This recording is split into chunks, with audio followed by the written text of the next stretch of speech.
worship leader ya, yang bahasa rohnya tinggi tapi nyolong duit nggak merasa itu berdosa. Orang kayak begini saudara mati tok buat Yesus tapi nggak mau bangkit. Orang Kristen enggak, hidup dalam teori kasih karunia yang kebablasan. Udah selingkuh aja masih berani khotbah, kenapa? Kasih karunia. Ya? Udah selingkuh aja masih berani khotbah, kenapa? Kasih karunia. Ya? Astaga, MU ada. Maaf loh saudara, tidak semua orang Kristen masuk surga. Ya, saya dulu punya pegawai, dia sholat 5 waktu saudara. Sholatnya itu 5 waktu loh. Bener-bener orangnya alim banget, sholatnya 5 waktu loh. Kita kan kalau sholat sewaktu-waktu ya. Ya, doanya kan sewaktu-waktu, bener nggak? Kalau mereka kan 5 waktu, makanya kadang-kadang di pom bensin, ya kita lihat mereka berhenti ambil air wudhu, sholat 5 waktu, harus. Nah Kristen kan tidak sewaktu-waktu, kalau ingat ya bolehlah. Sibuk mencari hiburan kan? Ya contohnya orang nonton video ini lah.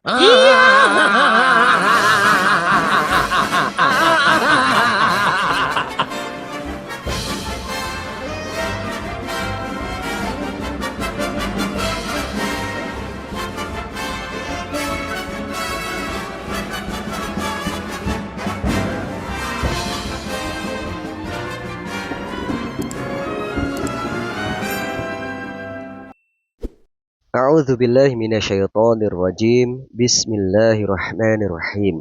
Assalamualaikum warahmatullahi wabarakatuh teman-teman semuanya. Jumpa kembali dengan channel Otri, Oten Ongo Official. Dan kali ini sahabat, saya akan menampilkan kesaksian dari Pastor Debbie Basir.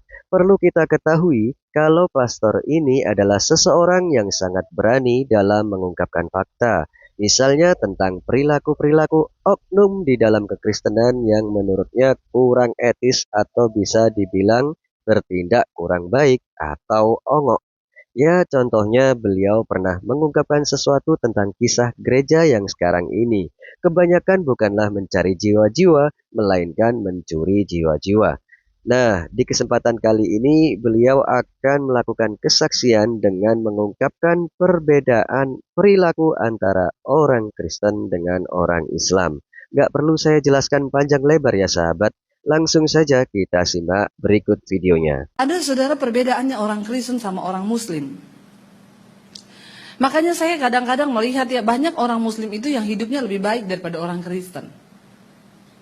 Kenapa? Karena orang Muslim itu percaya bahwa mereka diselamatkan karena perbuatan baik. Orang Kristen enggak, kasih karunia. Walaupun perbuatan saya kayak begini, nipu orang, ya saya bersinah, saya selingkuh, kan saya selamat karena kasih karunia. Halo?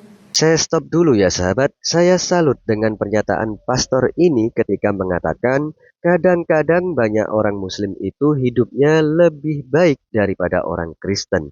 Karena beliau yakin kalau orang Islam itu diselamatkan karena perbuatan baik.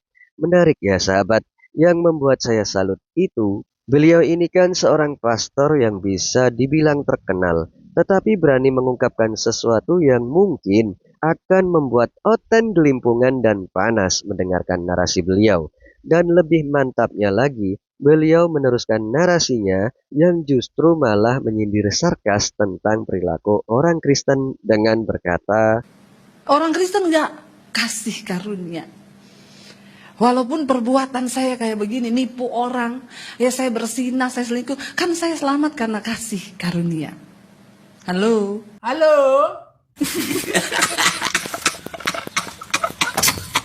Saya dulu di Solo, saudara pernah ya ada satu pendeta minta tolong sama saya, Bu, Ibu kalau cari karyawan tolong dong worship leader saya itu butuh kerjaan. Saya dulu di Solo kita bikin percetakan sama penerbit buku-buku rohani. Udah karena dia minta tolong teman saya pendeta ini, itu worship leader saya pemimpin pujian di gereja itu luar biasa loh Bu, tolong diterima ya biar dia ada kerjaan. Akhirnya saya pikir iya kan lebih enak orang yang rohani kan, kita nggak usah bimbing lagi, dia kan orangnya udah bertobat. Wah kalau di gereja juga bahasa rohnya tinggi sampai ke langit saudara. Ya kalau dia udah bahasa roh itu malaikat kupingnya keriting semua. Meeting kiling kantang kering meeting kiling ting tangklang tangkling kiling kiling. Dia bilang sungkur matang lang kaman tekile ko takahatan kuno meeting kita kang. Hola kita kiling henting kilang tangkling. Sikuraba-raba, sikuraba-raba, sikuraba, kuraba. Ini beneran ini, itu Pak Siahaan itu yang cerita itu. Beneran saudara ya, pendeta melatih bahasa roh sikaraba-raba kepada seorang jemaat wanita. Akhirnya jemaat wanita ini jadi korban raba-raba pendeta. Tuh, kalian lihat tuh kemampuan MU tuh. Saking tingginya bahasa rohnya. Udah akhirnya saya terima. Setor buku ke toko-toko. Satu saat dari satu toko buku itu telepon pas saya yang angkat karena dia teleponnya malam. Dia pegawai saya dia udah pulang. Dia bilang gini, Bu, saya minta dikirimin lagi ya buku yang dulu. Karena stok kita di toko sini udah habis. Saya sudah minta sama pegawainya ibu, tapi dia belum kirim. Saya bilang, loh Bu, perasaan setahu saya kita dulu pernah store ke tokonya ibu banyak, tapi belum dibayar. Sampai sekarang juga kita belum ambil karena katanya belum laku. Loh, udah habis dari dulu Bu. Lah, terus duitnya mana? Karyawannya ibu tuh datang memang di luar jam kantor. Dia bawa nota datang sama pacarnya. Oh begitu. Ya udah akhirnya besok pagi dia datang si worship leadernya ini. Saya tanya sama dia. Kemarin toko buku itu minta di storein buku lagi. Tapi kan selama ini belum ada laporan dan saya tahu mereka kan katanya belum laku. Iya Bu, tapi kamu tahu nggak? Mereka bilang sudah habis lama dan duitnya sudah kamu bawa dan sekarang mereka udah kehabisan stok. Bener nggak? Terus mulai gini, maaf Bu. Nah aduh sesuatu banget nih. Emosi kan? Soalnya waktu itu saya lagi butuh uang. Jadi itu uangnya saya pakai dulu. Maaf ya Bu ya. Worship leader ya, yang bahasa rohnya tinggi tapi nyolong duit nggak merasa itu berdosa. Orang kayak begini saudara mati tok buat Yesus tapi nggak mau bangkit. Lebih susah mana sih mati bagi Yesus atau hidup bagi Yesus? Lebih susah hidup bagi Yesus loh. Ya kalau cuma mati tok mati aja, nggak bangkit-bangkit nggak masalah. Tapi orang Kristen Tuhan bilang, bagaimana kita menyikapi kematian Kristus, kita mati dan kita juga bangkit dalam hidup yang baru. Ya mungkin ini menjadi pengalaman yang pahit ya untuk Pastor Debbie ketika mempunyai karyawan yang dimana karyawannya tersebut adalah seseorang worship leader di gereja yang katanya kalau berbahasa roh sampai bikin malaikat kupingnya keriting. Astagfirullahaladzim. Bukan saya yang bilang ya sahabat, tetapi ini adalah kesaksian nyata dari Pastor Debbie yang dikhianati oleh Oten yang suka nyolong duit. Ingat ya sahabat, Oten itu bukan orang Kristen, tetapi orang tolol emang nekat. Baiklah sahabat, mari kita lanjut. Nah akhirnya saya kasih kesempatan. Ya udahlah saya maklumi mungkin kamu lagi butuh duit. Kejadian berikutnya gitu lagi. Berarti memang ini kalau orang Solo, orang Jawa bilang kalau watuk bisa diobatin, kasih minum kombix udah sembuh watuknya. Tapi kalau udah watak, mau dikasih minum apa juga susah saudara. Ya kalau udah karakternya memang suka nipu, suka nyolong, susah bener nggak? Akhirnya dia malu sendiri, dia mengundurkan diri sendiri. Uangnya ya udah saya bilang kalau kamu mau ganti, kalau nggak juga iya Bu nanti saya cicil, nggak bakal mungkin deh. Janji palsu nggak usah diharapkan. Ya udah pergi aja, terserah kamu mau ganti, puji Tuhan nggak juga nggak apa-apa, puji Tuhan juga. Bener sampai sekarang pun nggak ganti, bagaimana mungkin? Nah inilah kelakuan Oten. Orang tolol emang nekat. Tapi mau gimana lagi? Kata Pastor Debbie, emang sudah wataknya. Mungkin Bu Debbie ini baru tahu ya, bagaimana kelakuan Oten yang tulul, nekat, dan ongok.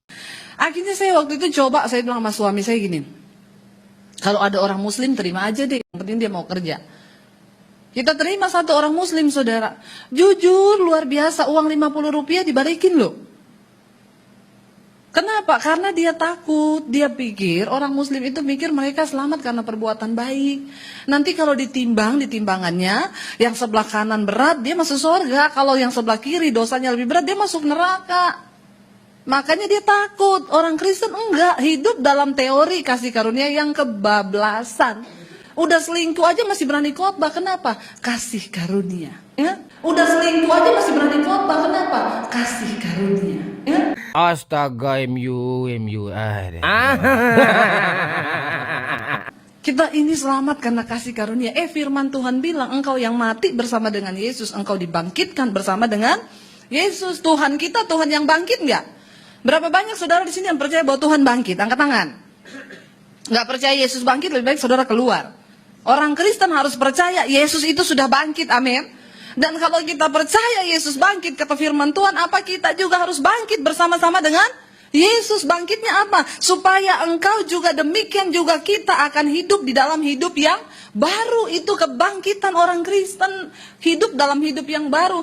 Makanya saya selalu bilang, kekristenan tidak bisa dinilai dari hebatnya orang main musik. Maaf loh saudara, tidak semua orang Kristen masuk surga. Saya kalau injilin orang muslim, saya bilang, kamu perlu mengenal Tuhan yang benar. Saya sedang tidak memberitahukan kepadamu tentang agama. Ya, saya dulu punya pegawai, dia sholat 5 waktu, saudara. Sholatnya itu 5 waktu loh. Benar-benar orangnya alim banget, sholatnya 5 waktu loh. Kita kan kalau sholat sewaktu-waktu ya. Ya, doanya kan sewaktu-waktu, bener nggak? Kalau mereka kan 5 waktu, makanya kadang-kadang di pom bensin, ya kita lihat mereka berhenti ambil air wudhu, sholat 5 waktu, harus. Nah, Kristen kan tidak sewaktu-waktu. Kalau ingat ya bolehlah doa makan, doa tidur. Subhanallah, maha suci bagi Allah. Poin penting dari kesaksian Ibu Debbie ini adalah beliau membandingkan kelakuan antara orang Kristen dengan orang Islam, yang dimana beliau kagum dan memuji orang Islam sebagai orang yang jujur, orang yang baik dalam bertindak, dan alim, rajin ibadah. Baiklah sahabat, saya cukupkan videonya. Mohon maaf jika ada silap kata. Sampai jumpa di video ongok berikutnya. Assalamualaikum warahmatullahi wabarakatuh.